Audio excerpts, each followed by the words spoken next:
ओम शांति। आज 19 जुलाई 2021 है और आज के साकार रूप से चले हुए बाबा के मधुर महावाक्यों को स्पष्ट करेंगी आदरणीय आशा दीदी। ओम शांति दीदी। ओम शांति। बाबा ने कहा, मीठे बच्चे, जीते जी इस शरीर से अलग हो जाओ, अशरीरी बन बाप को याद करो। इसको ही कहा जाता है डेड साइलेंस। जीते जी इस शरीर से अलग हो जाओ,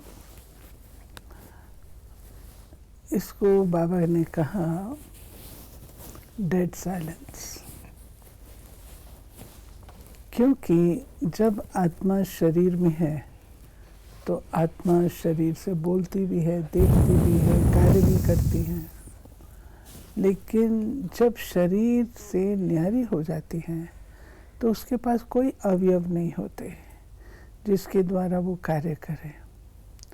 तो जो उसकी मूल अवस्था है साइलेंस की, निराकारी, उसमें वो आत्मा रहती है। तो ओरिजिनल तो हमारा यही स्वरूप है, परंतु इस स्वरूप में हम देह के अंदर सदा तो नहीं रह सकते। तब बाबा हमको रियलाइज कराते हैं, बीच बीच में ये अभ्यास करो, शरीर में आए और शरीर से गए, अलग हो गए।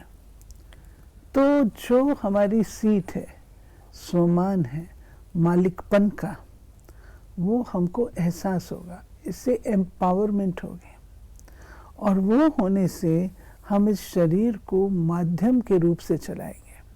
और ये जो कॉन्शियसनेस है, शरीर की कॉन्शियसनेस, वो समाप्त हो जाएगी। प्रश्न है, तुम बच्चे अभी अपना फाउंडेशन मजबूत कर रहे हो।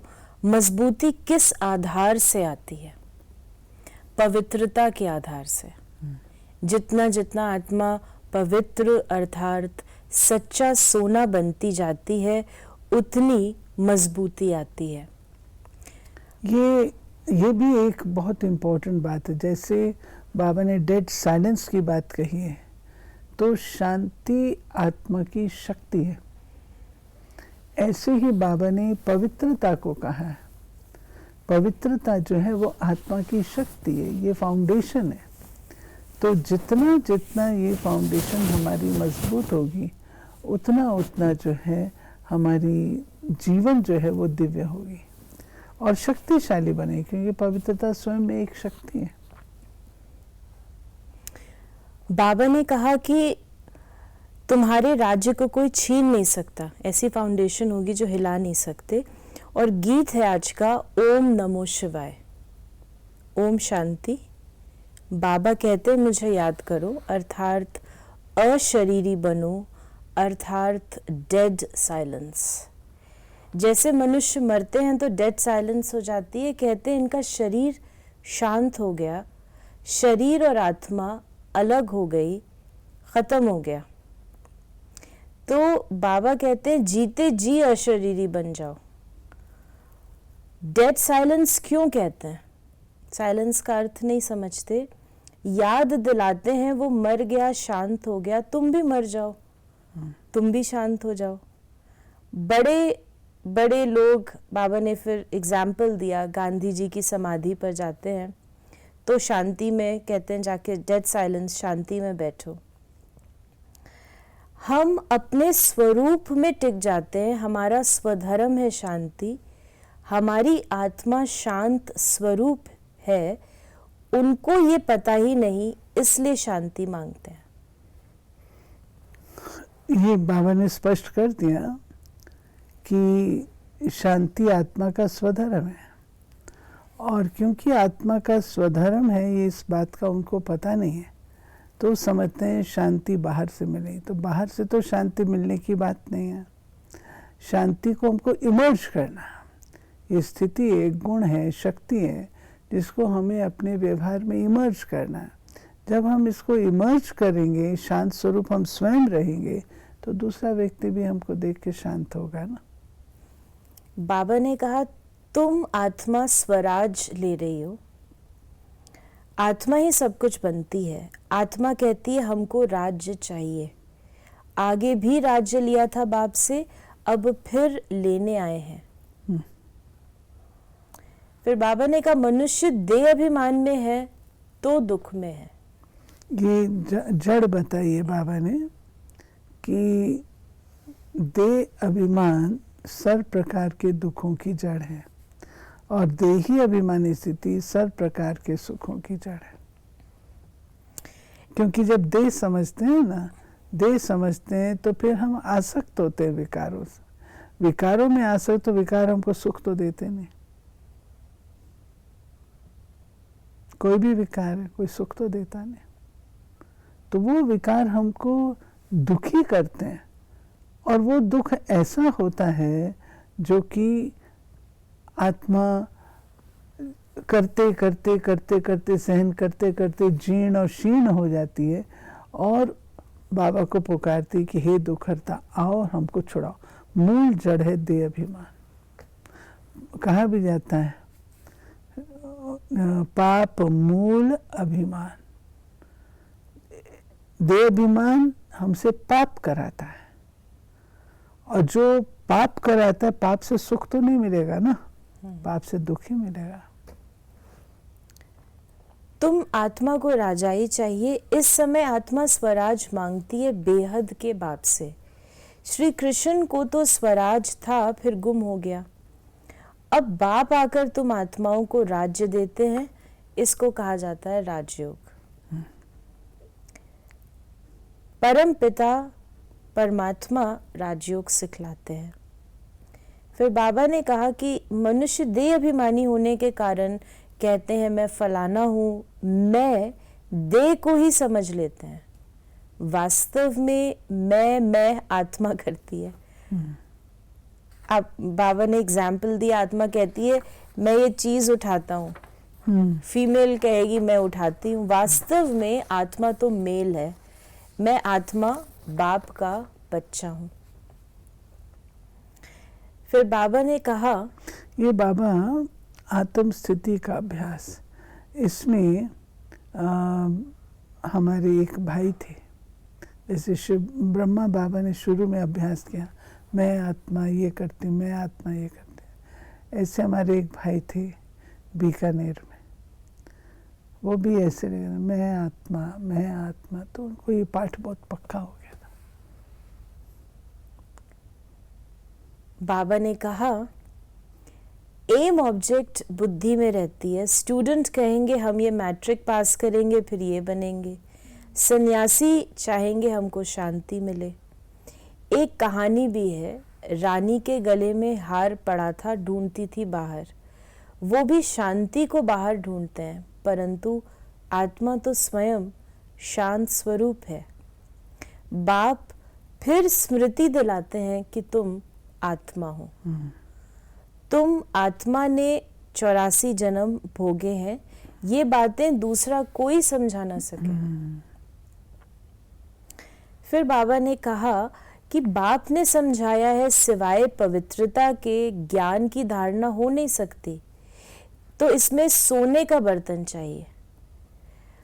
आत्मा बाप को याद करने से सोना बन जाती है। बाप भी सच्चा सोना है।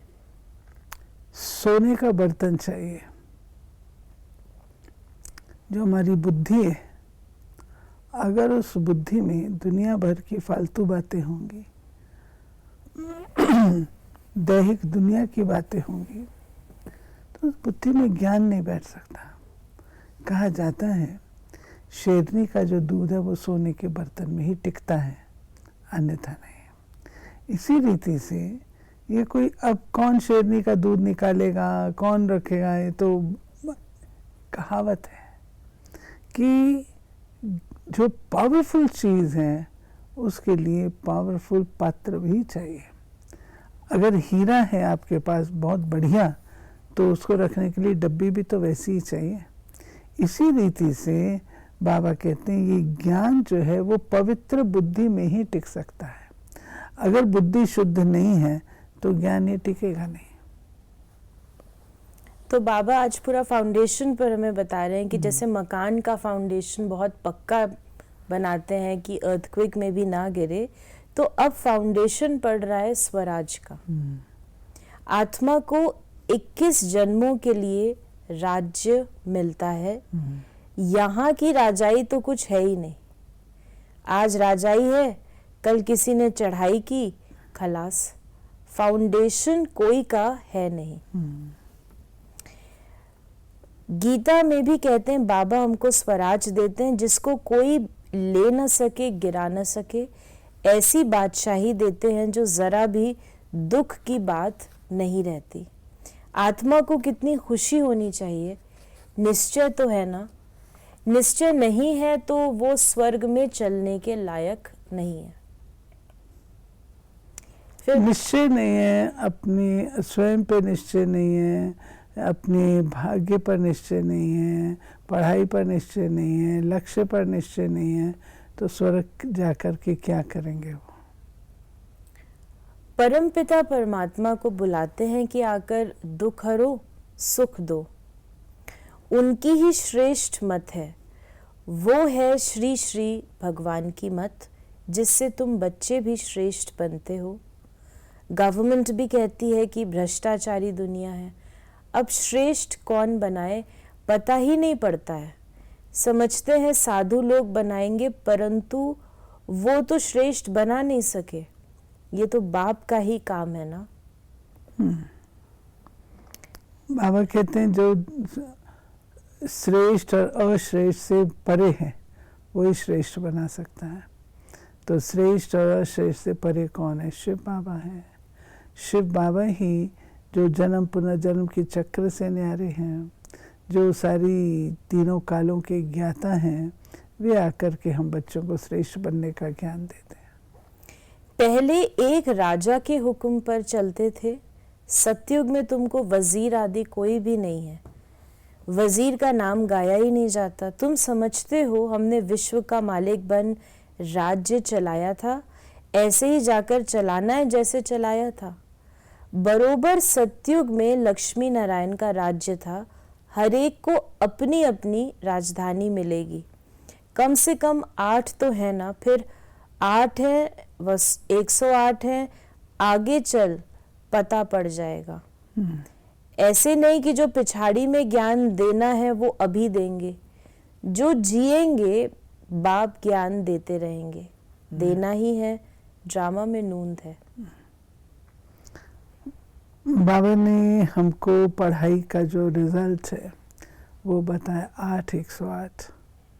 एक और जोड़ लीजिए 16,108। तो जो पढ़ेंगे वो फिर सिमरे जाएंगे। जैसे आप देखिए कोई ऑनर्स के जो स्टूडेंट्स होते हैं जिनको अवार्ड्स मिलते हैं, तो यूनिवर्सिटी में उनका बोर्ड लगा देते हैं, बोर्ड पर उनके नाम होते हैं। ऐसे ही बाबा कहते हैं इस पढ़ाई से जो तुमको अवार्ड मिलता है वो 8 की माला है, 108 की माला है, 16,108 की माला जो सिमरी जाती है। बाबा ने कहा कि तुम सूक्ष्म वतन में जाते हो, वहाँ हड्डी मांस नहीं होता, फरिश्ते बन जाते हैं। ब्रह्मा का भी सूक्ष्म शरीर देखने में आता है, यही फरिश्ता बन जाते हैं। फिर बाबा ने कहा तुम बगीचा आदि देखते हो, ये बाप साक्षात्कार कराते हैं। तुम कहते हो बाबा हमको शुभी रस पिलाते हैं, अब सूक्ष्म वतन में तो पिला न सके। फल फूल वैकुंठ में बड़े फर्स्ट क्लास होते हैं, सूक्ष्म वतन में तो बगीचा नहीं होगा, तो फिर कैसे पिलाते हैं बाबा? भासना, वहाँ पर कोई ऐसा नहीं, लेकिन भासना देते हैं। और आपको एक बात और आश्चर्य की है कि जो संदेशें शुभी रस पी के आती थी, नीचे आते थे, हम लोग कहते थे हम लोग सब ब्रह्मा भोजन कर रहे हैं, तो आप भी बैठी करिए साथ में। कहती नहीं, आज मेरे को ना बाबा ने शुभी रस पिलाया, मेरा पेट भरा। उनको भासना आती थी। तो वो जो ये आश्चर्य की, वंडर की बात है। अगर बाबा किसी को सजा देता था वहाँ, तो सजा के अनुरूप उसके शरीर पर यहाँ नील पड़े हुए नजर आते थे। तो इसका मतलब आत्मा फील करती है ना, आत्मा के अंदर वो भासना आती है, खुशी की है, दुख की है, बाबा ने सजा दी उसकी है, ये सब आती है। तो बाबा ने कहा कि ऐसा याद करो जो अंतकाल कोई की स्मृति न आए। फिर बाबा ने कहा कि रुद्र के साथ सालीग्राम शब्द शोभता नहीं है, शिव और सालीग्राम शोभता है। शिव का मिट्टी का लिंग बनाते हैं तो सालीग्राम भी बनाते हैं। फिर बाबा ने स्वर्ग की बात बताई कि यहाँ कोई परिवार आपस में इकट्ठे रहते हैं, बहुत प्यार से चलते हैं, सबकी कमाई इकट्ठी होती है, कोई हंगामा नहीं रहता, परंतु इनको स्वर्ग तो नहीं कहेंगे। सतयुग में एक भी घर में बीमार दुखी होते नहीं, नाम ही है स्वर्ग, वहां सब सुखी रहते हैं। बाप के साथ तुम बच्चे भी खुदाई खिदमतगार हो, ये बाबा ने हमें रिमाइंड कराया। आज का वरदान है, अपने अनादि आदि स्वरूप की स्मृति से निर्बंधन बनने और बनाने वाले मरजीवा भव। जैसे बाप लोन लेता है, बंधन में नहीं आता, ऐसे आप मरजीवा जन्म वाले बच्चे शरीर के संस्कारों के स्वभाव के बंधनों से मुक्त बनो। जब चाहें, जैसे चाहें, वैसे संस्कार अपने बना लो। जैसे बाप निर्बंधन है, ऐसे निर्बंधन बनो। मूल वतन की स्थिति में स्थित होकर फिर नीचे आओ, अपने अनादि आदि स्वरूप की स्मृति में रहो। अवतरित हुई आत्मा समझकर कर्म करो तो और भी आपको फॉलो करेंगे। बाबा ने इससे मूल बात कही है, निर्बंधन होने की, बंधन मुक्त होने की।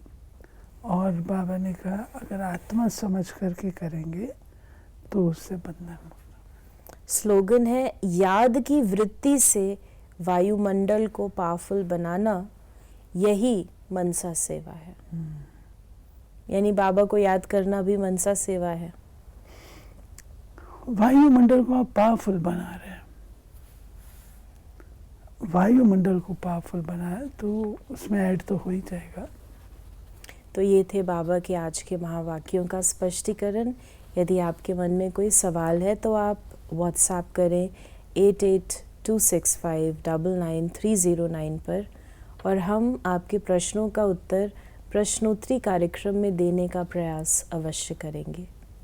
ओम शांति।